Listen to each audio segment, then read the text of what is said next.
Assalamualaikum warahmatullahi wabarakatuh.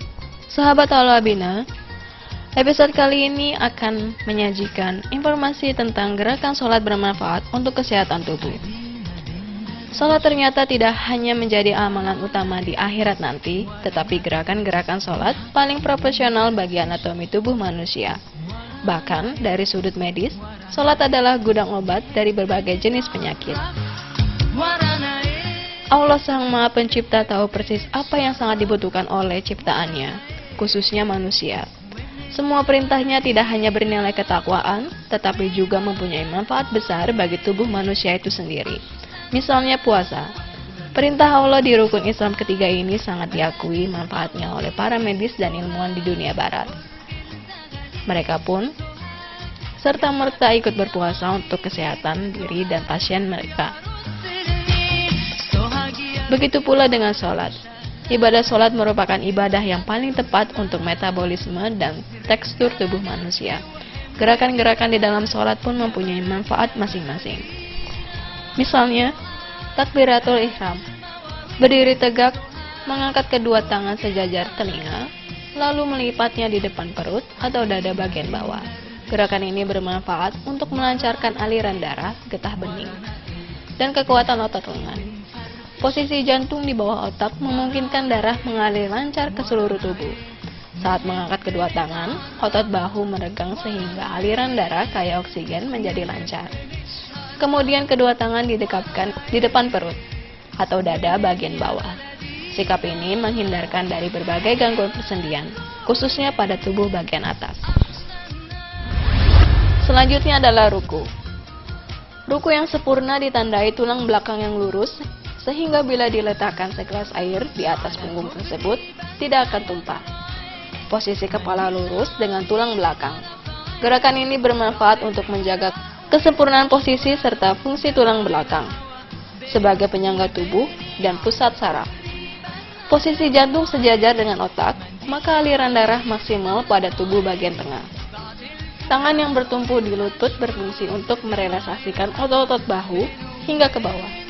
Selain itu, rukuk adalah sarana latihan bagi kemih sehingga gangguan prostat dapat dicegah. Selanjutnya adalah i'tidal. Bangun dari ruku. Tubuh kembali tegak setelah mengangkat kedua tangan sehingga telinga. I'tidal merupakan variasi dari postur setelah ruku dan sebelum sujud. Gerakan ini bermanfaat sebagai latihan yang baik bagi organ-organ pencernaan. Pada saat i'tidal dilakukan, organ-organ pencernaan di dalam perut mengalami pemijatan dan pelonggaran secara bergantian. Tentu memberi efek melancarkan pencernaan. Selanjutnya adalah sujud. Menungging dengan meletakkan kedua tangan, lutut, ujung kaki, dan dahi pada lantai.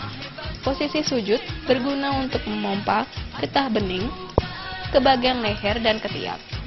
Posisi jantung di atas otak menyebabkan daerah kaya oksigen bisa mengalir maksimal ke otak. Aliran ini berpengaruh pada daya pikir seseorang. Oleh karena itu, sebaiknya lakukan sujud dengan tumaninah, tidak tergesa-gesa agar darah mencukupi kapasitasnya di otak. Posisi seperti ini menghindarkan seseorang dari gangguan wasir, khususnya bagi wanita. Baik ruku maupun sujud memiliki manfaat luar biasa bagi kesuburan dan kesehatan organ wanita.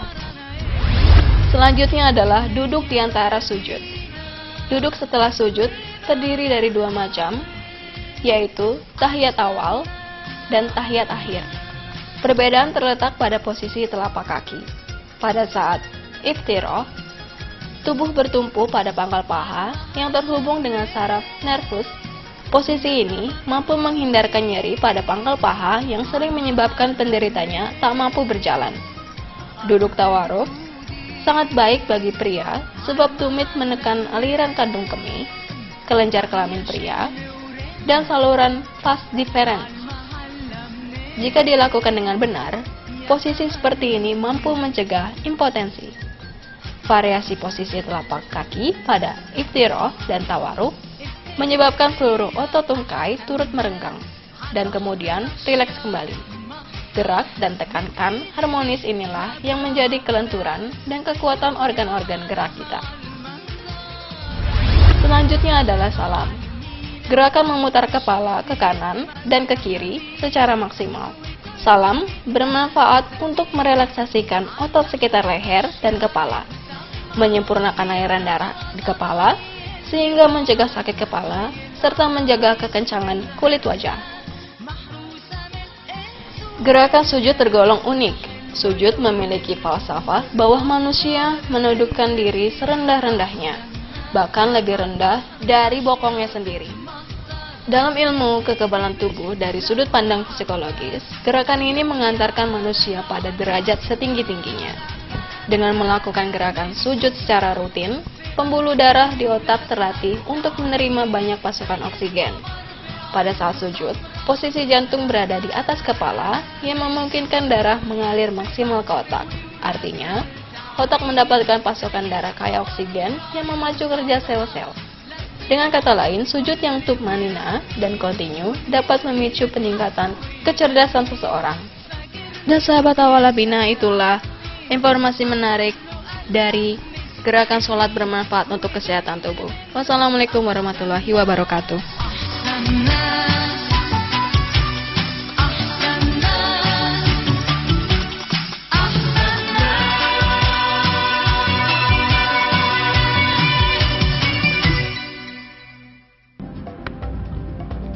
Semangat kemenangan harus berasal dari sportivitas yang datang dari hati. Saya Bawang Pamungkas, saya zakat di Dompet Duafa. Keluarga adalah sumber inspirasi saya. Kehangatannya datang dari hati. Saya Inneke Kusharawati, saya zakat di Dompet Duafa. Berbagi memudahkan rezeki, karena datang dari hati. Saya Ipo Santosa, zakat di Dompet Duafa. Dompet Duafa.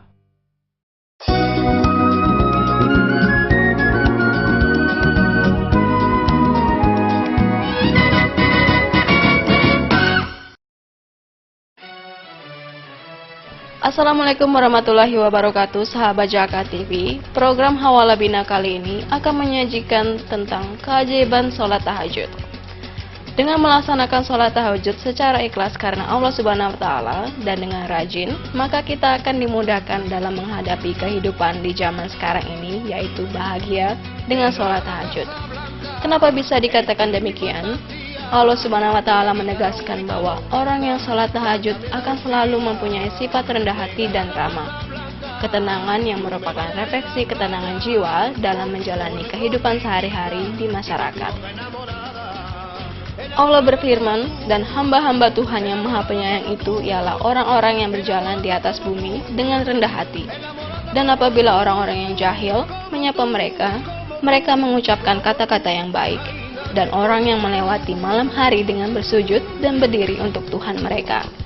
QS Al-Furqan ayat 63 sampai 64. Berikut ini adalah beberapa keajaiban sholat tahajud. Yang pertama adalah sholat tahajud sebagai tiket masuk surga. Abdullah ibnu Muslim berkata, kalimat yang pertama kali ku dengar dari Rasulullah SAW saat itu adalah, hai sekalian manusia, sebarkanlah salam, bagikanlah makanan, sambunglah silaturahmi, tegakkanlah sholat malam saat manusia lainnya sedang tidur. Niscaya kalian masuk surga dengan selamat. HR Ibnu Majah. Yang kedua adalah amal yang menolong di akhirat. Allah Subhanahu wa Ta'ala berfirman, sesungguhnya orang-orang yang bertakwa berada di dalam taman-taman surga dan di mata air, seraya mengambil apa yang Allah berikan kepada mereka.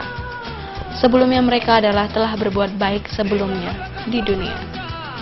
Mereka adalah orang-orang yang sedikit tidurnya di waktu malam, dan di akhir malam mereka memohon ampun kepada Allah.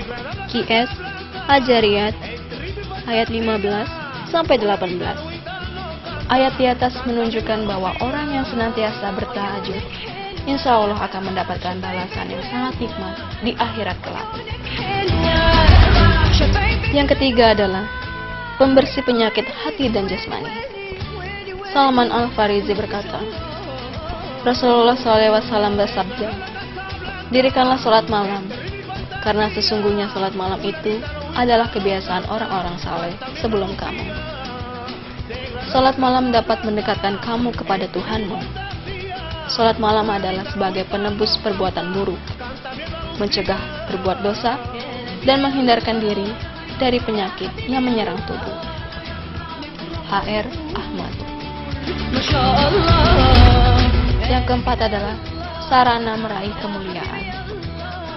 Rasulullah SAW bersabda, Jibril mendatangiku dan berkata, "Wahai Muhammad, hiduplah sesukamu, karena engkau akan mati. Cintailah orang yang engkau suka, karena engkau akan berpisah dengannya. Lakukanlah apa keinginanmu, engkau akan mendapatkan balasannya. Ketahuilah bahwa sesungguhnya kemuliaan seorang muslim adalah sholat waktu malam, dan ketidakbutuhannya dimuliakan orang lain." H.R. Al-Baihaqi. Yang kelima adalah jalan mendapatkan rahmat Allah. Abu Hurairah berkata bahwa Rasulullah SAW bersabda, "Semoga Allah merahmati laki-laki yang bangun malam, lalu melaksanakan sholat dan membangunkan istrinya. Jika sang istri menolak, ia memercikan air di wajahnya. Juga merahmati perempuan yang bangun malam, lalu sholat dan membangunkan suaminya.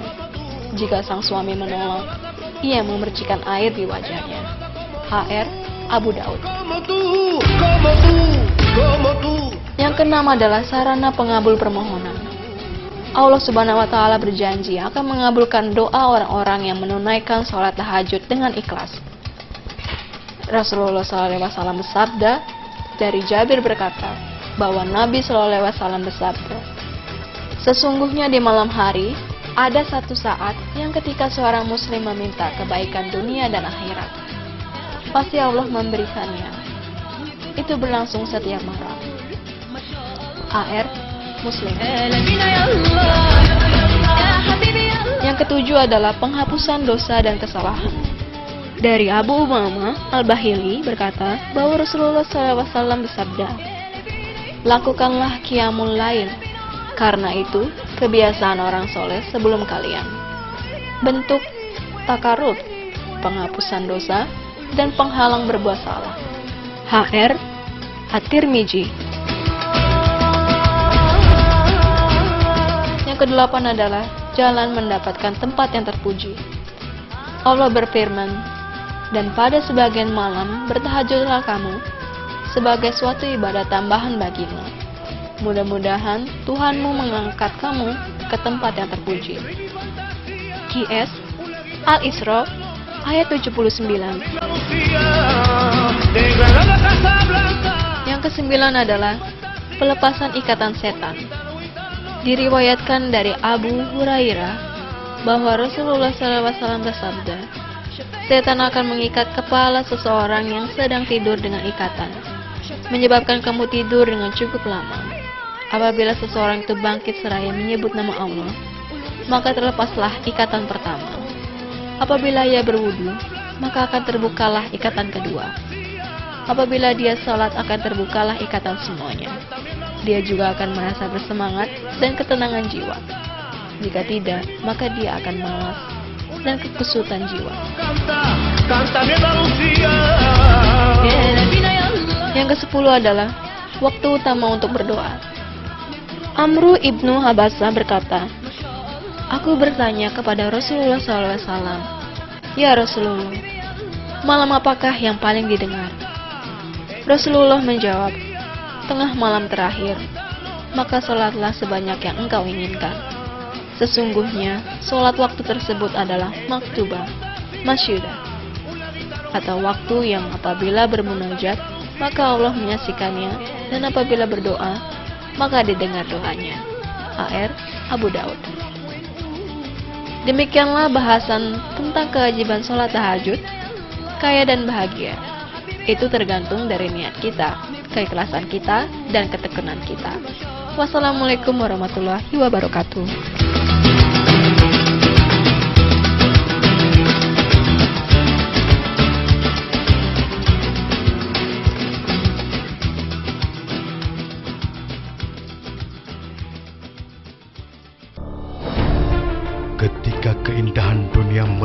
keselarasan, berbagi kemesraan.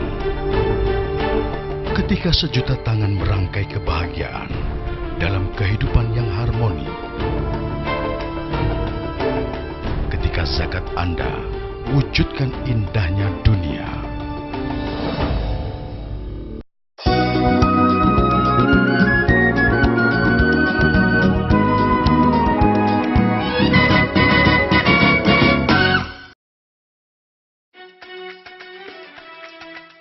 Assalamualaikum warahmatullahi wabarakatuh, sahabat Zakat TV.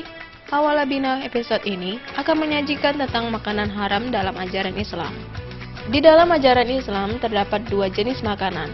Pertama adalah makanan haram, yakni makanan yang tidak diperbolehkan untuk dimakan karena berbagai alasan, dan yang kedua adalah makanan halal yang bisa dikonsumsi karena berbagai persyaratannya. Ajaran Islam memahami bahwa makanan memiliki pengaruh yang sangat besar terhadap diri seseorang yang memakannya. Dengan memakan makanan yang halal, bersih, dan baik, maka seseorang akan memiliki kebersihan jiwa dan pikiran yang baik pula.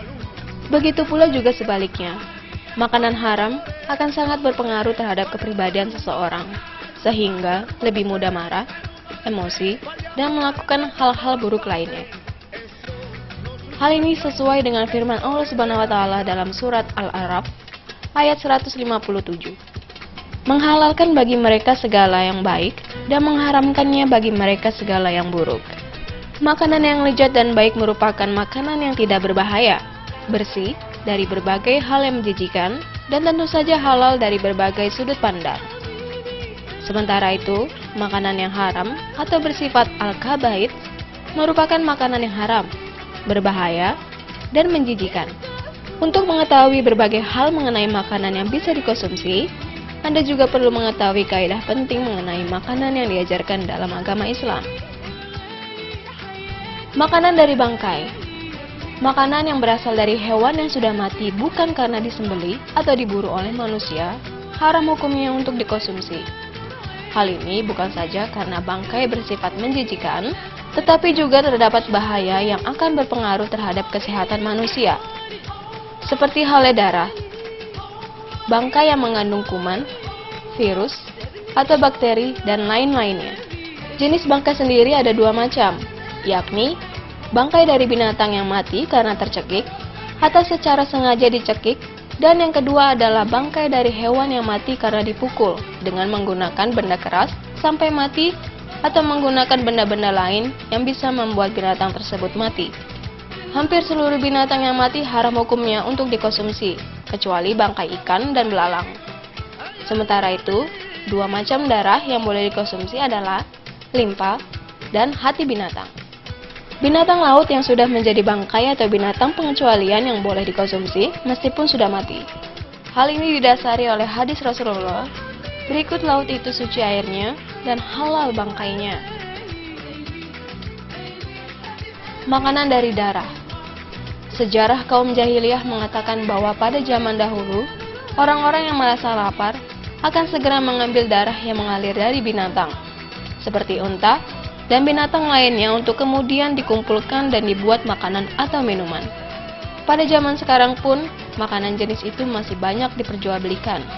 Meskipun tidak banyak orang yang mengkonsumsi jenis makanan ini karena sulitnya menjaga kehigienisan dari makanan tersebut. Sementara itu, sisa-sisa dari darah binatang yang habis disembelih masih dalam perdebatan para ulama. Di satu sisi, ada yang mengatakan bahwa hal tersebut haram untuk dikonsumsi. Akan tetapi, sebagian ulama mengatakan bahwa darah yang diharamkan hanyalah darah yang mengalir.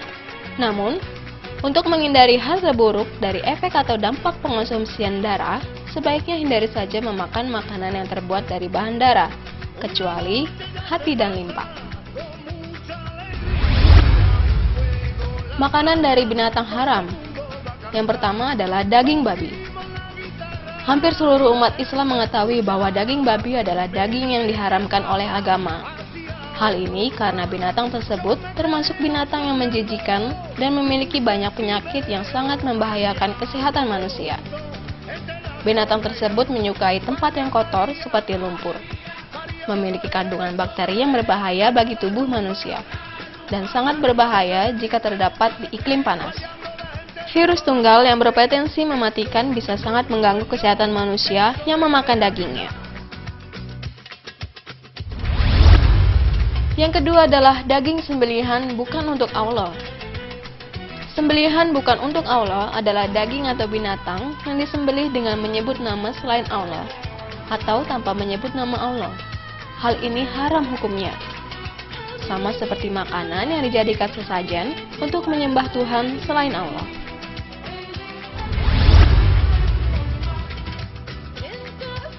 Yang ketiga adalah makanan dari binatang bertaring dan buas. Binatang yang buas dan binatang yang diterkam oleh binatang buas merupakan binatang yang bangkainya haram untuk dikonsumsi. Hal ini disebabkan oleh darah yang mengalir dari bagian yang diterkam tersebut. Namun, para ulama bersepakat bahwa binatang tersebut akan menjadi halal jika sebelum mati disembelih terlebih dahulu dengan menyebut nama Allah. Sementara itu, hadis yang mengatakan bahwa binatang buas yang bertaring merupakan daging yang haram untuk dimakan adalah setiap binatang buas yang bertaring adalah haram dimakan. Hadis riwayat Muslim. Yang keempat adalah makanan dari binatang berkuku tajam. Makanan yang berasal dari binatang berkuku tajam ini haram hukumnya untuk dikonsumsi. Hal ini sesuai dengan hadis dari Ibnu Abbas yang berbunyi Rasulullah SAW melarang dari setiap hewan buas yang bertaring dan berkuku tajam. Hadis riwayat Muslim. Yang kelima adalah keledai jinak. Keledai jinak merupakan salah satu jenis binatang yang dilarang untuk dikonsumsi. Hal ini sesuai dengan hadis dari Jabir yang berbunyi, Rasulullah SAW melarang para perang Khaybar dari makan daging kaimar dan memperbolehkan daging kuda. HR Muslim. Yang keenam adalah binatang yang harus dibunuh. Dalam ajaran agama Islam, terdapat beberapa jenis binatang yang diperintahkan untuk dibunuh. Hal ini sesuai dengan perintah Rasulullah dari hadis yang berbunyi, dari Aisyah berkata, Rasulullah bersabda, 5 hewan fasik yang hendaknya dibunuh, baik di tanah halal maupun haram, yaitu ular, tikus, dan anjing hitam. Hadis riwayat Muslim. Setiap binatang yang diperintahkan oleh Rasulullah supaya dibunuh, maka tidak ada sembelihan baginya. Karena Rasulullah melarang dari menyia-nyiakan harta dan tidak halal membunuh binatang yang dimakan. Yang ketujuh, binatang yang dilarang dibunuh. Makanan yang haram hukumnya juga terdapat pada binatang yang tidak boleh dibunuh, seperti tawon, semut, burung surat, dan burung hudhud. Hal ini sesuai dengan hadis berikut. Ibnu Abbas berkata, Rasulullah melarang membunuh 4 hewan, semut, tawon, burung hudhud, dan burung surat. Hadis riwayat Ahmad. Sementara itu, Imam Syafi'i dan para sahabatnya juga berkata bahwa setiap hewan yang dilarang dibunuh berarti tidak boleh dimakan. Karena seandainya boleh dimakan, tentu tidak akan dilarang membunuhnya. Dari penjelasan tersebut dapat disimpulkan bahwa makanan-makanan yang dilarang untuk dikonsumsi atau yang diharamkan merupakan makanan yang berasal dari hal yang menjijikan atau dibutuhkan sehingga tidak boleh dikonsumsi. Selain itu, makanan haram juga terdapat pada makanan yang didapat dengan cara yang tidak halal, seperti mencuri, merampok, menipu, dan tindakan lain yang menyebabkan hilangnya berkah dari makanan tersebut. Bagaimana pendapat Anda dengan hal-hal yang telah dijelaskan tersebut? Apakah Anda mempunyai pendapat lain? Sebaiknya Anda harus selalu waspada terhadap berbagai makanan yang ditawarkan di hadapan Anda. Hal ini bukan hanya terdapat larangan dalam Al-Quran saja, tetapi juga terdapat bahaya yang ditimbulkan akibat pengkonsumsian makanan haram tersebut. Semoga informasi ini dapat bermanfaat untuk Anda. Wassalamualaikum warahmatullahi wabarakatuh.